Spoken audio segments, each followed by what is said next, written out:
வணக்கம் நண்பர்களே.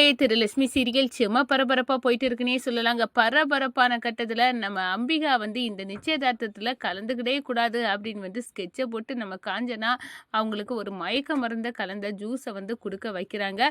ஆனால் இந்த சைடு நம்ம அம்பிகா கண்ணில் லட்சுமி கல்யாண ஃபோட்டோ பட்டுருது. அந்த ஃபோட்டோவை எடுத்து வச்சு பார்த்துட்டு இருந்து அதிர்ச்சியாக நிற்கிறாங்க. என்னது லட்சுமி என்னோட மருமகளா மகா அப்படின்னு அதிர்ந்து போய் நிற்க நேரத்தில் தான் அவங்களுக்கு மயக்கம் வருது. அதோட இந்த ஃபோட்டோ யார் கண்ணிலையும் பற்றக்கூடாது அப்படின்னு மறைச்சி வைக்கிறாங்க. ஒரு கட்டத்தில் பார்த்தோன்னா எனக்கு உடம்பு சரியில்லை, நான் கொஞ்சம் ரெஸ்ட் எடுக்கணும் அப்படின்னு அந்த இடத்துல அப்படியே பெட்டில் போய் சரிஞ்சு விழுந்துறாங்க. ஒரு கட்டத்தில் பார்த்தோன்னா இந்த அம்பிகா கலந்துக்க முடியலை.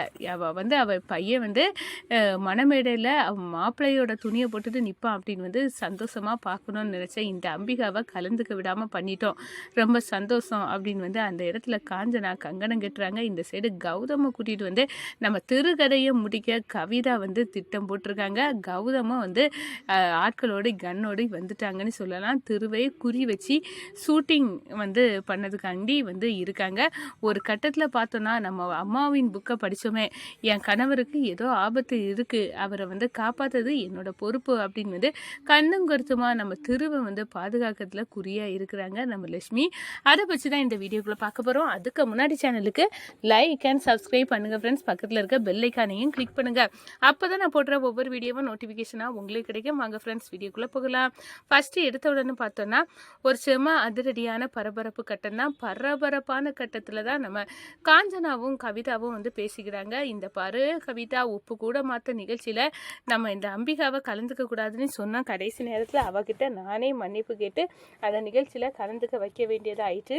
இந்த நிகழ்ச்சி நிச்சயதார்த்தத்தில் இந்த அம்பிகா கலந்துக்க கூடாது, அவள் ஒன்றை கை நீட்டி அடித்தா. அதுவும் இல்லாமல் திரு அந்த அண்ணனோட துணியை தூக்கி போடணும் நிச்சயதார்த்தத்தில் அப்படின்னு பிடிவாதமாக இருந்தா. அப்படிப்பட்ட இந்த அம்பிகா நல்லா இருக்கக்கூடாது, அதுக்கு ஏதாவது ஒரு சதி திட்டம் பண்ணணும். அதுக்கு தான் இந்த அம்பிகா கலந்துக்க கூடாதுன்னு நான் நினச்சிருக்கேன். இவளை இருக்க வேண்டிய இடத்துல வைக்கணும் அப்படின்னு இவ என் சம்மந்தி முறைக்கு நிற்கக்கூடாது அப்படின்னு அந்த இடத்துல காஞ்சனா திட்டம் போட்டு சொல்லுறாங்க. அக்கா அதுக்கு என்ன பிளான் வச்சுருக்க? நான் ஒரு ரிசப்ஷனில் ஜூஸ் கொண்டுட்டு வந்துட்டு இருக்காங்களா, அவங்க தான் நான் போட்ட ஸ்கெட்சி. அவங்கள்ட்ட இந்த ஒரு ஜூஸில் மயக்க மருந்து போட்டு கலக்கி வச்சுருக்கேன், அம்பிகா கிட்ட கொடுத்துடணும் அப்படின்னு அந்த இடத்துல அந்த பொண்ணை நான் அதுக்கு தான் ஏற்பாடு பண்ணி விட்டுருக்கேன். அவன் நிச்சயமாக அம்பிகாட்ட அதை கொடுத்துருவா. அதோட பெர்ஃபெக்டாக அம்பிகா மயங்கி கீழே விழுவா. அவளை ஒரு ஓரமாக வச்சுக்கிட்டு இந்த நிச்சயதார்த்தத்தை முடிச்சிடலாம் அப்படின்னு ஒரு ஸ்கெட்சை போட்டு நம்ம காஞ்சனா அப்படியே சந்தோஷத்தில் மிதக்குறாங்க. இந்த சைடு பார்த்தோன்னா நம்ம திருவோட ரூமில் போய் பார்க்கலாம் அப்படின்னு திரு அவங்க அப்பாவோட ட்ரெஸ்ஸை போட்டுட்டு இருக்கிறத பார்த்து அப்படியே சந்தோஷப்பட்டு மெய் மறந்து இருக்காங்க நம்ம அம்பிகாமா. ஒரு கட்டத்தில் பார்த்தோன்னா நம்ம திருவோட ரூமில் பை இருக்குது, அதை நோண்டி பார்க்க நேரம் தான் அதுக்குள்ளே நம்ம மகா காலத்தில் தாலி கட்டின திரு அந்த ஃபோட்டோவை பார்த்து அப்படியே அதிர்ச்சியில் இருக்காங்க. என்னடா என் பையன்கிட்ட இதை நான் எப்படி கேட்க முடியும்? என் பையன் அன்னைக்கு ஒரு நாள் அவனுக்கு சட்டையில் அச்சதை கிடந்து அப்போமே எனக்கு ஏதோ சந்தேகம் நான் கேட்டேன். அம்மா இல்லை, இது ஒரு கல்யாணம் நடந்துச்சு, அங்கே மாப்பிள்ளையும் பொண்ணுக்கும் போட்டு அச்சதை அப்படின்னு சொல்லி தட்டி தள்ளிட்டான். ஆனால் இப்போ எனக்கு கன்ஃபார்மாக ஆயிட்டு இவன் மகா காலத்தில் தெரிஞ்சோ தெரியாமலோ ஏதோ ஒரு இதில் காரணத்தில் தாலி கட்டியிருக்கான் மகா. அதனால தான் திவ்யா வாழ்க்கையில் பிரச்சனை வரக்கூடாதுன்னு இங்கேருந்து எஸ்கேப் ஆக பிளான் பண்ணியிருக்கா. இப்போ நல்லாவே புரியுது இப்போ என்ன பண்ண அப்படின்னு அந்த இடத்துல நிற்க நேரம் தான் அம்மா ஜூஸ் இருந்தாங்க அப்படின்னு நம்ம அம்பிகா கிட்ட ஜூஸை கொடுக்குறாங்க. ஒரு கட்டத்தில் அந்த ஜூஸை வாங்கி மடக்குன்னு குடிக்கிறாங்க. எனக்கு என்னமோ ஆகுதே அப்படின்னு அந்த இடத்துல இந்த ஃபோட்டோ எக்காரணத்தை கொண்ட யாரு கண்ணிலையும் படக்கூடாது அப்படின்னு மறைச்சி வச்சுறாங்க. மறைச்சி வச்சுட்டு அந்த இடத்துல விழுந்துறாங்க. இந்த சைடு பார்த்தோன்னா என்னோட கணவருக்கு இன்னைக்கு ஆபத்து இருக்குன்னு அம்மா புத்தகத்தில் படித்தேன், அப்படி நடக்கக்கூடாது, என் கணவரை கண்ணும் கருத்துமா பார்த்துக்க வேண்டியது என்னோட பொறுப்பு அப்படின்னு அந்த இடத்துல நம்ம லட்சுமி அப்படியே என்ன ஆபத்து இருக்கோ அவருக்கு எதிரின்னு யார் இந்த காஞ்சனாவை தவிர அப்படின்னு ஒன்றும் புரியலையே நம்மளுக்கு அப்படின்னு அந்த இடத்துல நிற்க நேரம் தான் நம்ம கௌதமோட ஆட்கள் வராங்க. ஒரு ரவுடி கெட்டப்புக்கில் இருக்காங்க வித்தியாசமாக. ஓ இவங்களால இந்த ஆபத்து இருக்குமா?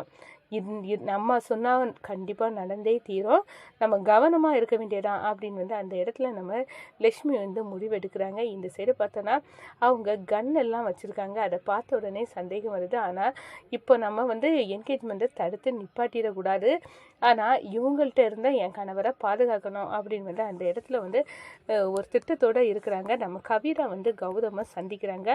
இந்த பாருங்கள், நீங்கள் சொன்ன மாதிரி இந்த திருக்கதை இன்னையோடு முடிஞ்சிடும்ல, அந்த சந்தோஷத்தில் தான் இருக்கேன். ஒட்டுமொத்த ஆஸ்தி அந்தஸ்தும் நம்ம கைக்கு வரணும். நிச்சயதார்த்தம் முடிஞ்சிட்டா இறந்தா கூட இந்த சொத்து பத்து எல்லாமே என் மகளுக்கு தான் சேரும் அப்படின்னு வந்து காஞ்சனாக்கா கொடியை பிடிச்சாலும் கொடியை பிடிச்சிடுவா. ஏன்னா என் வீட்டு மாப்பிள்ளை அப்படி பார்த்தா எல்லா சொத்தும் என் பிள்ளைக்கு வர வேண்டியது தான் நிற்பா. ஆனால் நிச்சயதார்த்தம் முடிக்கிறதுக்கு முன்னாடியே திருக்கதையை முடிச்சிடணும். இன்றைக்கி அன்னை போட்ட துணியை போட்டுட்டு நிற்க அன்னையின மாதிரியே மேலுலகத்துக்கு போய் சேரணும். இங்கே அன்னை பையன் அப்படின்னு உள்ள ஒரு எண்ணத்துக்கு கூட நம்ம கவிதா மனசில் ஒரு இது குற்ற உணர்வு வரலை. எப்படியாவது வந்து திருவ கொல்லணும், சொத்தை எடுக்கணும், அது மட்டும்தான் குறியாக இருக்குது. நம்ம கௌதம் நபர்களோட கௌதம் கூட்டிகிட்டு வந்த நபர்களோட வந்து நம்ம கவிதா பேசிட்டு இருக்கிற நேரம் கவனிக்கிறாங்க. இதெல்லாம் இந்த நபர்களுக்கும் இந்த கவிதாவுக்கும் சம்மந்தம் இருக்குன்னா கவிதா நிச்சயமாக என்னோட கணவருக்கு எதிரியாக தான் இருக்க வாய்ப்பு இருக்குது. அப்போ என் கணவரின் கதையை முடிக்க இந்த ஆட்களை கூட்டிகிட்டு வந்தது இந்த கவிதா தான். எப்படியும் இவங்க திட்டம் நடக்காது, நான் நடக்க விட மாட்டேன் அப்படின்னு வந்து அந்த இடத்துல நல்லூரம்மா என் கணவரை இன்னைக்கு நீ தான் காப்பாற்றணும் அப்படின்னு வந்து வேண்டிக்கிறாங்க. ஒரு சைடு பார்த்தோன்னா அம்மா என்னாச்சு உங்களுக்கு அப்படின்னு வந்து மயக்க நிலைக்கு போயிட்டு இருக்க நம்ம அம்பிகாவை தட்டி எழுப்புறாங்க. எனக்கு ஒரு மாதிரி இருக்குது, நான் படுத்துக்கிட்டேன், ஏமா ஹாஸ்பிட்டலுக்கு போவேன். அது இல்லைடா, நான் கொஞ்சம் ரெஸ்ட் எடுத்தால் சரியாயிடுவேன் அப்படின்னு வந்து அந்த இடத்துல வந்து அப்படியே படுத்த மேனிக்கு நம்ம அம்பிகாம்மா வந்து இருக்காங்க. இந்த சைடு பார்த்தோன்னா நம்ம மகா கிட்ட வந்து நான் எப்படி இருக்கேன் சொல்லு லட்சுமி அப்படின்னு வந்து நம்ம திவ்யா வந்து கேட்குறாங்க. நீங்கள் நல்லா இருக்கீங்கக்கா, உங்களுக்கு என்ன கொஞ்ச நேரத்தில் உங்களுக்கு பிடிச்ச உங்கள் காதலரோட உங்களுக்கு கல்யாணம் நடக்கும்போது, நீங்கள் நிச்சயதார்த்தம் நடக்கும்போது நீங்கள் சந்தோஷமாக இருக்க போகிறீங்க அப்படின்னு வந்து அந்த இடத்துல வந்து நம்ம லட்சுமி வந்து நம்ம திவ்யா கிட்ட சொல்லுறாங்க. ஒரு கட்டத்தில் பார்த்தோன்னா இந்த நம்ம அம்பிகாவை இந்த நிச்சயதார்த்தத்தை பார்க்க முடியாமல் மாதிரி சரி பண்ணியாச்சு. அம்பிகா அப்படியே படுத்த மினிக்கி கிடக்கா அப்படின்னு வந்து இருக்காங்க. ஆனால் திருவுக்கு மனசில் எங்கள் அம்மா வந்து இப்படி வந்து இருக்க நேரத்தில் எனக்கு இந்த நிச்சயதார்த்தம் தேவையா, எனக்கு ஒரு மாதிரி இருக்குது அப்படின்னு வந்து அந்த இடத்துல வந்து அவங்க மனசே சரியில்லாமல் துடிக்கும் பதபரக்கும் நம்ம திருவுக்கு. ஆனால் இந்த கவிதாவும் கௌதமும் சேர்ந்து இன்றைக்கே உன் உயிர் போகிறது தெரியாமல் நீ சந்தோஷத்தில் உன் திவ்யாவை வந்து மோதிரம் மாற்றி நிச்சயதார்த்தம் பண்ண போகிறேன் அப்படின்னு வந்து நீ நினைப்ப. ஆனால் உனக்கு வந்து இதுவே ஒரு பெரிய லாஸ்ட் ஆட்டு வந்து உன் கடைசி நிமிடமாட்டு இந்த நிமிடம் அமைய போகுதுடா, என்ன கொஞ்ச நேரத்தில் இருக்குது அப்படின்னு வந்து அந்த இடத்துல வந்து சொல்லுறாங்க.